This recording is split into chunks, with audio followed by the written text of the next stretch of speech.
so much for the warm welcome. It's such an honor to be here at the return of the annual PIVA graduation here at NYU. What a wonderful opportunity, not just to celebrate all of you earning your degrees, but also as a way to commemorate so much Asian, Pacific Islander, and Desi American excellence. So give yourselves a round of applause.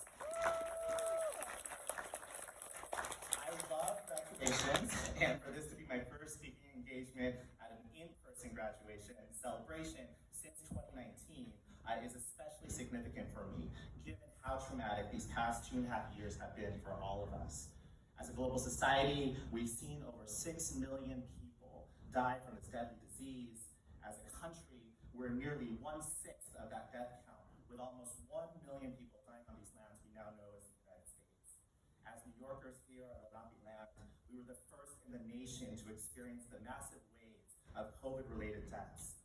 We remember the sirens and the freezers, the sounds of silence shushing the city that supposedly never slept. As global citizens, we noticed our healthcare workers sacrificing their lives to help people survive a disease in which there were no known treatments or vaccines. As people of color, we saw this virus disproportionately kill people from our communities, particularly those from low-income neighborhoods and those with disabilities, or those who are older, or those with pre-existing health conditions. For us Filipino Americans, we saw the disproportionate amount of deaths targeting our nurses, with studies finding that Filipino American nurses died of COVID-19 related deaths more than any nurses of any other ethnic group. In these past few years, we've seen our friends and family members get sick and die, or lose their jobs, or struggle to pay rent or bills. We learned how to shelter in place, how to live in social isolation, how to mask up in public, and how to manage our own mental health issues, with most of us struggling terribly. In fact, in dealing with this new normal, we've all struggled, whether it meant struggling from not seeing our loved ones, struggling from working from home, or even in struggling to mute our microphones. As Asian Americans, we witnessed our communities being blamed for this deadly virus, first by elected officials and then by random people on the streets. We saw our aunties, uncles, and cousins pushed to the ground, punched in the face, having acid thrown on them, and being stomped on their heads, all while hearing racial slurs and racist rhetoric like, "You don't belong here," or "Go back where you came from." We witnessed Asian American women being assaulted for perhaps no other reason than their race and gender, with 6 of our sisters gunned down in Atlanta and 2 of our sisters murdered in our own city. We saw Asian American elderly being targeted, with some being killed while doing the most innocuous of tasks, while walking to church, or taking the subway, or collecting aluminum cans. All of these traumas occurred while we continued to watch our sibling communities of color struggle with other types of racial violence, whether it be from law enforcement who have constantly reminded them that their lives don't matter, or immigration officers who showed no remorse in separating children from their parents, or colonizing corporations who are constantly building on and destroying indigenous lands that aren't theirs. The types of racial trauma we've endured these past 2.5 years is reminiscent of the hate violence that South Asian Muslims encountered 20 years ago, shortly after the towers fell just 20 blocks south of here. It is reminiscent of the racial trauma that Filipino, Chinese, and Japanese American laborers experienced 100 years ago, when they were targeted by riots and massacres during a time when the government excluded them legally from entering this country. It is reminiscent of the racial trauma that many of our ancestors revolted against in our countries of origin, risking their lives to combat communism and colonialism, oppression and genocide, all in the name of freedom. But here we are today. While I acknowledge that the global pandemic is far from over, you will forever be known as the generation that survived. You are the generation that took classes in your living rooms while your siblings or parents slowed down the internet. You are the generation that hosted Zoom parties and virtual game nights, the the generation that lived on TikTok and Snapchat, the generation that did Don't Rush challenges. You're the generation that marched on the streets in the day and played Wordle and watched Netflix at night. And for a brief moment, you were the only generation that joined Clubhouse. You are the generation that was so determined to get your degrees that you overcame the professors who gave too many assignments, the ones who still didn't and still don't know how to share their screens, or the ones who didn't care that you got COVID or that someone in your family did. You are the generation that was forced to learn more about yourself than any other generation in recent history. You are the generation that knows to ask for help when you need it. You are the generation that knows it's okay to go to therapy. You are the generation who knows that sometimes thriving is impossible and that surviving is enough.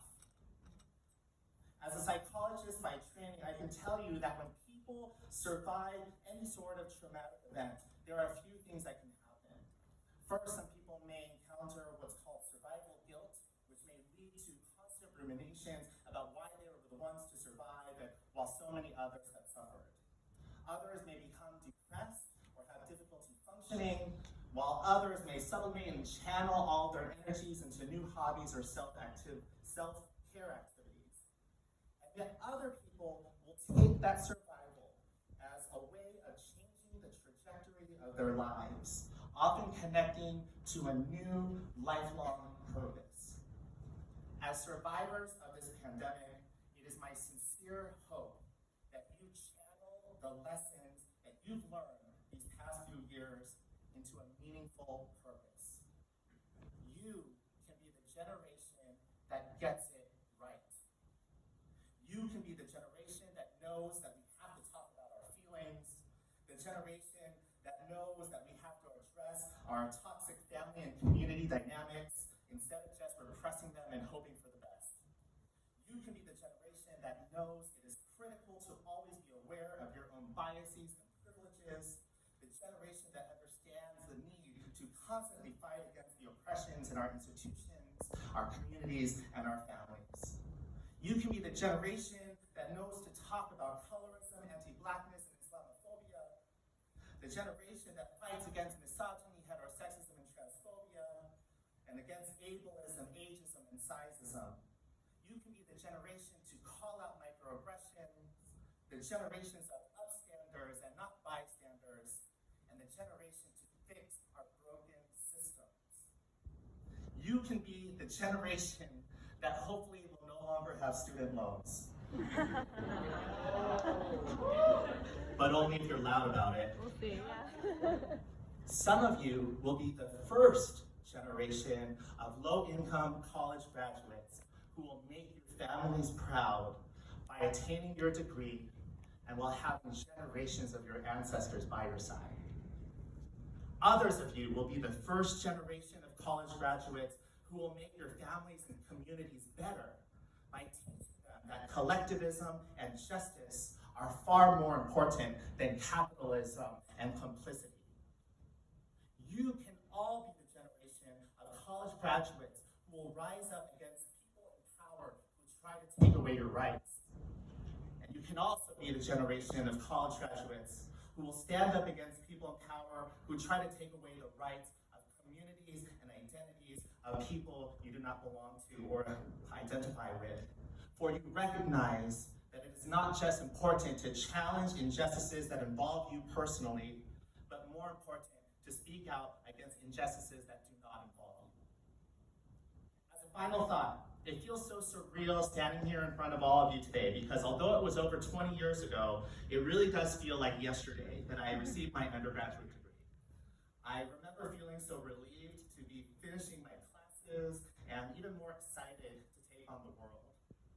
But to be honest, I don't think I ever really fully believed that I would ever achieve all the things that I have achieved these past 20 years. Because I had never seen many Filipino Americans in the media or in positions of power, because I never saw queer people, especially queer people of color, starting their own families and living I never once thought that I could become a professor and an author, or the first Filipino-American distinguished professor in the CUNY system.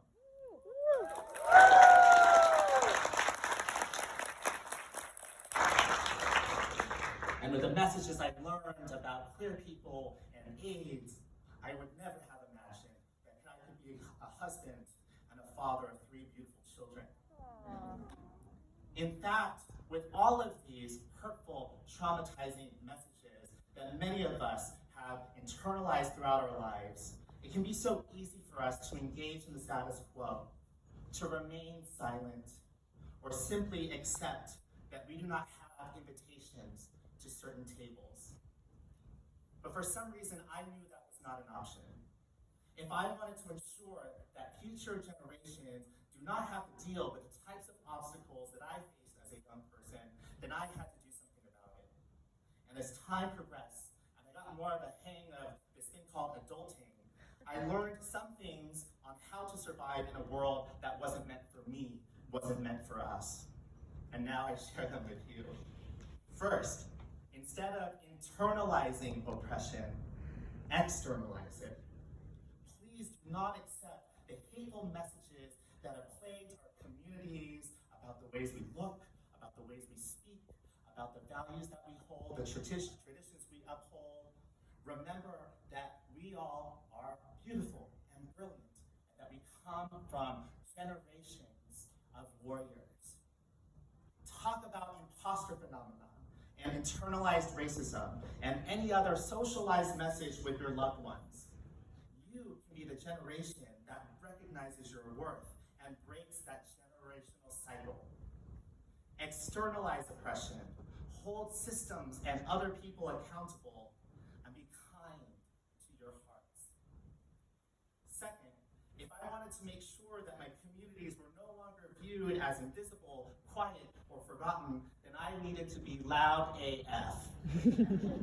Give thunderous voice to your communities, to our communities. Write about us, teach about us, scream about us, or all of the above. Fight for ethnic studies. Fight for Asian Pacific Islander Desi American studies. Fight for inclusion. Make sure future generations learn that APIADA American history is American history. Make sure our stories and narratives aren't reduced to just one reading in week 11 on the syllabus. You can be the generation to make sure that everyone knows that we are here, that we have been here, and that we will continue to be here. And finally, instead of waiting for someone to invite me to their tables, I've learned that sometimes you just have to build your own effing table.